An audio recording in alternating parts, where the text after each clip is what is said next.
Degree പാസ്സായ സർക്കാർ ജോലി ആഗ്രഹിക്കുന്ന എല്ലാവരുടെയും ശ്രദ്ധയ്ക്ക് സ്റ്റാഫ് സെലക്ഷൻ കമ്മീഷൻ കേരളത്തിൽ ഏറ്റവും കൂടുതൽ ഒഴിവുകളിലേക്ക് അപേക്ഷ ക്ഷണിച്ചിരിക്കുന്നു. കേരളത്തിൽ മാത്രം 500ഓളം ഒഴിവുകൾ. സ്റ്റാഫ് സെലക്ഷൻ കമ്മീഷന്റെ വെബ്സൈറ്റായ ssc.gov.in കയറി ആദ്യം ഓൺലൈനായി വൺ ടൈം രജിസ്ട്രേഷൻ ചെയ്തതിനു ശേഷം ആണ് അപേക്ഷ സമർപ്പിക്കേണ്ടത്. എല്ലാ വർഷവും മുടങ്ങാതെ കൃത്യസമയത്ത് നടത്തുന്ന ഈ എക്സാം ഗ്രൂപ്പ് ബി, സി ഒഴിവുകളിലേക്കാണ് ഇത്തവണ പരീക്ഷ നടത്തുന്നത്.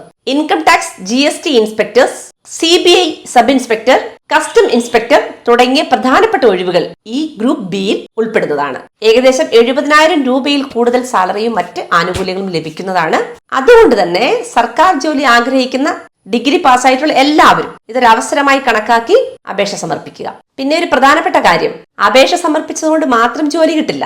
ചിട്ടയായി പഠിച്ച് പരീക്ഷയിൽ ഉയർന്ന റാങ്ക് നേടുക. പഠിച്ചതുകൊണ്ട് മാത്രവും കാര്യമില്ല, കൃത്യസമയത്ത് അപേക്ഷ സമർപ്പിക്കണം.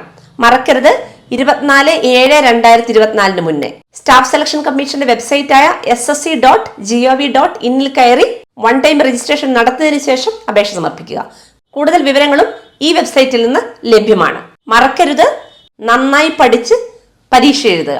അപ്പം എല്ലാവർക്കും ഒരു നല്ല വിജയം ആശംസിക്കുന്നു. ഇതുപോലെയുള്ള സാമൂഹ്യ പ്രസക്തമായ വിഷയങ്ങളുമായി വീണ്ടും കാണാം.